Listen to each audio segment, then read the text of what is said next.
بسم اللہ الرحمن الرحیم۔ السلام علیکم، میں محمد عثمان اور آپ دیکھ رہے ہیں پروگرام حرفراز دنیا مقبول جان کے ساتھ۔ ناظرین، موجودہ حکومت نے انتخابی اصلاحات کے حوالے سے اہم ترامیم کا فیصلہ کیا ہے اور جو سمندر پار پاکستانی ووٹرز ہیں ان کے حوالے سے قانون سازی کا امکان ہے۔ ووٹنگ مشین کے حوالے سے بھی نئی حکومت فیصلہ لینے جا رہی ہے کہ آئندہ انتخابات کس طرح ہوں گے، اور ساتھ ہی الیکشن کمیشن بھی تیاریاں کر رہا ہے اور حلقہ بندیوں کے حوالے سے جو پیش رفت تھی اس کے اوپر پی ٹی آئی خود اس کو چیلنج کرنے جا رہی ہے کہ نئی حلقہ بندیوں کے حوالے سے پی ٹی آئی کا کیا موقف ہے۔ اور ساتھ ہی آج فواد چودھری صاحب نے ایک پریس کانفرنس کی اور یہ کہا ہے کہ پی ٹی آئی کو دیوار کے ساتھ نہ لگایا جائے ورنہ ملک جو ہے وہ سول وار کی طرف بڑھ سکتا ہے۔ کتنا سنجیدہ ان کا یہ بیان ہے اس کا جائزہ لیں گے۔ ساتھ ہی ایک امریکی کانگریس کے اہم رکن پاکستان کے دورے پہ ہیں، مسلمان رکن ہیں، انہوں نے عمران خان صاحب سے ملاقات کی، وزیر اعظم سے ملاقات کی، شہباز شریف صاحب سے بھی ملاقات ہوئی۔ امریکی جو حکمران پارٹی ہے اس کے اہم ارکان بھی ان کے ساتھ اس دورے پر پاکستان آئے ہیں۔ ان کا یہ دورہ کس طرح اہمیت کا حامل ہے اس پہ کریں گے بات، اور پروگرام کے آخر پارٹ میں ہمارے ساتھ مہمان ہوں گے اخوت پاکستان کے سربراہ ڈاکٹر امجد ثاقب۔ بڑھتے ہیں اپنے پہلے موضوع کی جانب، اور ایسا پی ٹی آئی کا بڑا ایک کور ووٹر ہے جو کہ بیرون ملک پاکستانی ہے، اور جو مظاہرے ہو رہے ہیں بڑے بڑے مظاہرے ہم نے بیرون ملک بھی دیکھے، اور وہی پاکستانی ہیں جنہیں عمران خان صاحب نے ووٹ کا حق بھی دیا۔ اب یہ کہا جا رہا ہے کہ جو نئے الیکشن آئیں گے اس میں اس کے اوپر قانون سازی ہو رہی ہے، جو تجویز دی گئی ہے کہ ہم اتنی بڑی تعداد میں سفارت خانوں میں مشینیں نہیں لگا سکتے، سسٹم نہیں لگا سکتے، ہاں ہم اوورسیز پاکستانیوں کی پارلیمنٹ میں سیٹیں مختص کرنے جا رہے ہیں۔ دیکھیں، پہلی بات تو یہ ہے، آپ یہ بتائیے سب سے پہلے امپورٹنٹ ترین چیز کہ کتنا وہ پاکستان کی سوسائٹی کے اندر پارٹیسپینٹس ہیں۔ تین چیزیں ہیں جس کی بنیاد پہ آپ کے اس پورے معاشرے کے اندر فارن ایکسچینج آتا ہے، اور آپ کے پیٹرول پمپ چلتے ہیں، آپ کے موبائل خریدے جاتے ہیں، اچھا، آپ کی میڈیکل کی مشینریاں آتی ہیں، تمام وہ چیزیں جو باہر سے آتی ہیں اس کا ایک فارن ایکسچینج میں آپ یہ نہیں ہوتا کہ پاکستان کا روپیہ لے لو اور ہمیں جناب جو ہے ایسا ایکس رے مشین دے دو یا ہمیں وہ دے دو۔ اس میں 50 سے 60% جو ہے وہ ریمیٹنسز ہیں، فارن ریمیٹنسز جو باہر سے وہ لوگ بھیجتے ہیں، خواہ وہ سعودی عرب میں بیٹھا ہوا ہے خواہ وہاں بیٹھا ہوا۔ ایک بات تو یہ طے ہے۔ باقی آپ کپاس بیچتے ہیں اور باقی آپ چاول بیچتے ہیں، باقی اور کچھ نہیں رہے گا آپ کے پاس بیچنے کے لیے۔ تھوڑا بہت آپ ٹیکسٹائل کی پروڈکٹس ہیں وہ بیچ کے لے آتے ہیں۔ کبھی بھی آپ کا ایکسپورٹ بل ریمیٹنس سے زیادہ نہیں ہوا۔ اس کا مطلب ہے کہ آج اگر آپ ان کو کہتے ہیں کہ آپ ہمارے معاشرے سے آؤٹ ہو، ہمارا آپ کے ساتھ کوئی تعلق نہیں ہے، اور آپ بے شک نہ بھیجو ریمیٹنس، تو آپ کے پیٹرول پمپ بند ہو جاتے ہیں۔ ایک تو آپ اکانومی پہ آپ پہلی بات ہے۔ دوسری بات یہ ہے کہ چونکہ آپ کو شکل پسند نہیں ہے، کیونکہ وہ پی ٹی آئی کا ووٹر ہے، اس لیے آپ ڈیسیژن بھی اسی حساب سے کریں۔ اچھا، آپ کون سا مولوی ہے جو وہاں چندہ لینے نہیں جاتا اور اس کا یہاں مدرسہ نہیں کھلا ہوا؟ اخوت سے لے کے الخدمت تک اور شوکت خانم سے لے کے ایدی تک کون ہے جو وہاں چندہ مانگنے نہیں گیا؟ پاکستان کا کون سا آرٹسٹ ہے جس کا گھر آباد نہیں ہوا، بہتر نہیں بنا، وہاں جا کے اس نے جا کے پرفارم کیا اور اس نے آ کے زندگی بنائی؟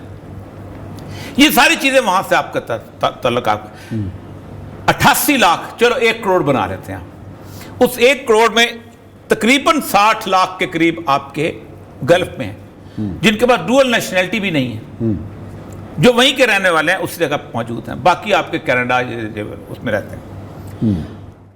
آپ کے پاس پاکستان کے اندر 60 لاکھ کے قریب امپلائیز ہیں۔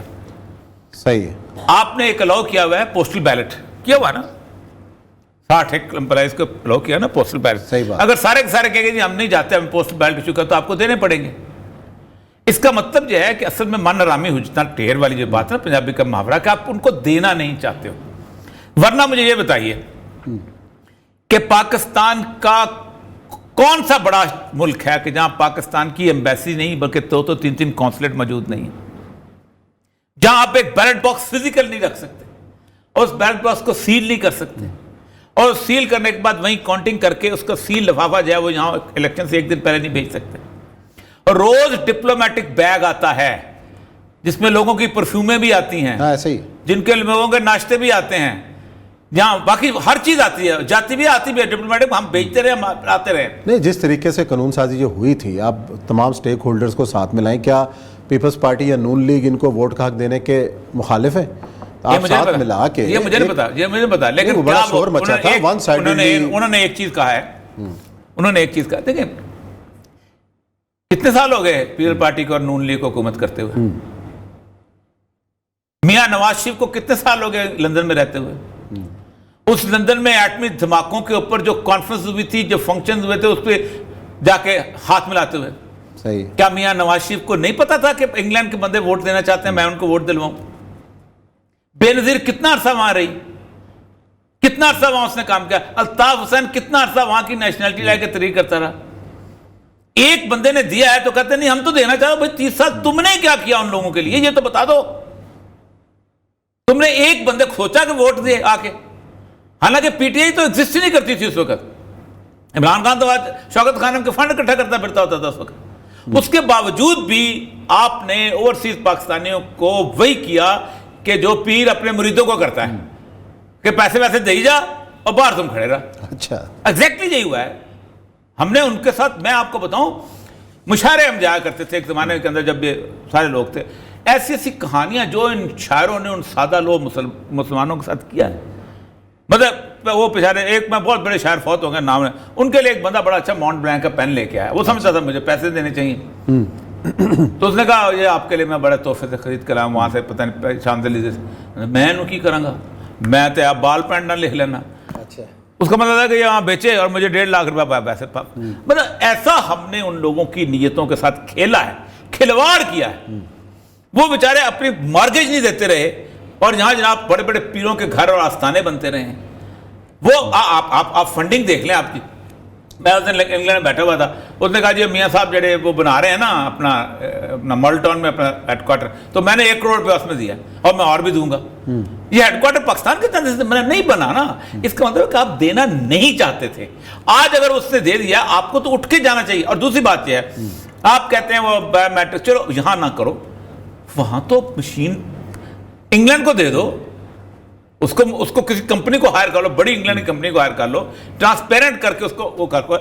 مسئلہ یہ ہے کہ اس کو بیسیکلی پاکستان میں جو الیکشن اصلاحات ہو رہی ہیں, میں 6 الیکشن جو ہیں اس کا پارٹیسپینٹ رہا ہوں, میں ریٹرننگ افسر ہوں, یہ بنیادی طور پر دھاندلی کے ڈیزگنیشن کے لیے ہو رہی ہیں. اچھا, اس کی ایک وجہ ہے, آپ کے ووٹر کتنے ہیں؟ 5 کروڑ ہیں ٹوٹل, 5 کروڑ ہیں ایسے ہی. یہ 8 کروڑ ہیں. موبائل کے کنیکشن 8 کروڑ ہیں. اسمارٹ فون سارے سب ملا لیں. آپ نے ہر بندے کو کہا کہ جب تک تم بایو میٹرکس نہیں کرو گے تمہیں ٹیلی فون نہیں خرید سکتے تم. 8 کروڑ میں ایک بندے نے جا کے پولیس میں کمپلینٹ کرائی ہو کہ میری دھاندلی ہوئی ہے. اس کا نیت کا خراب ہے. آپ دھاندلی کرنا چاہتے ہو, آپ بایو میٹرک آپ کو اس لیے اچھی نہیں لگتی. بڑے سے بڑا منجیر نے مجھے بتا دیا یہاں کیوں نہیں ہوئی. میں سمپل سائنس بتا رہا ہوں آپ کو. گلی میں وہ بریک بایو میٹرک مشینیں گھوم رہے ہوتے تھے, سارے میں آپ میں کروا لو, دکانوں پہ رکھی ہوتی تھی. اگر آپ واقعی مخلص ہیں اور آپ چاہتے ہیں آپ ایک نادرا کا بہت بڑا رکھیں, مشین ہیڈ کوارٹر رکھیں, اس میں آپ ہر پارٹی اپنا ٹیکنیکل ایڈوائزر بٹھائے تاکہ دھاندلی نہ ہو سکے. وہاں بیٹھے, یہاں سے آپ کے فلو ہوتا جائے. آپ بایو میٹرکس میں آپ لوگوں کے انگوٹھے میچ کرتے جائیں, ووٹ آ جائے, ووٹ میچ کرتے ہیں, ووٹ آتے ہیں, نیچے آپ 5 منٹ مسئلہ ہو جاتا ہے. ٹیکنیکل دنیا ہے. مسئلہ پتہ ہے کیا ہے؟ مسئلہ یہ ہے کہ خانہ بدوش نمبر 1, خانہ بدوش نمبر 3, خانہ نمبر 8, بیوی نمبر 1, بیوی نمبر 6, بیوی نمبر 3, سکتر نمبر 1, سکتر نمبر 4, ایسے تو شناختی کارڈ بنے ہوئے پاکستان کے اندر.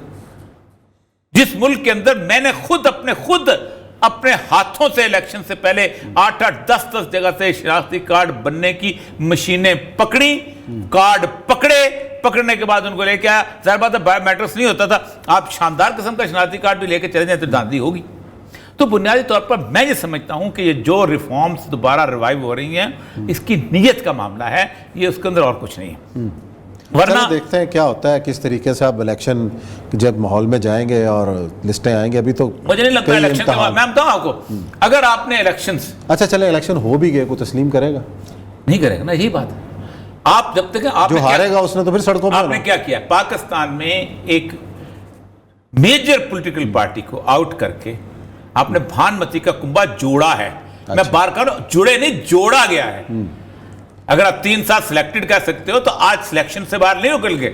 جنہوں نے پہلے سلیکٹڈ لگایا تھا وہ سو نہیں گئے, ان کو نیند نہیں آ گئی, وہ پاور سے آؤٹ نہیں ہو گئے, انہوں نے اپنی برفی کی جگہ اپنا لڈو سلیکٹ کر لیا, ختم. اب لڈو کی دور ہے, برفی کہتی ہے میرے ساتھ جاتی ہو گئی. چلیں لڈو برفی کی جنگ دیکھتے ہیں کون جیتتا ہے, لیکن ہم بریک لیتے ہیں. بریک کے بعد آئیں گے اور ذکر کریں گے امریکی کانگریس مین کا دورہ پاکستان, کیا مقاصد ہیں اور کن کن سے ملاقاتیں ہوئی ہیں, کتنا امپورٹنٹ ہے یہ دورہ, بات کریں گے بریک کے بعد.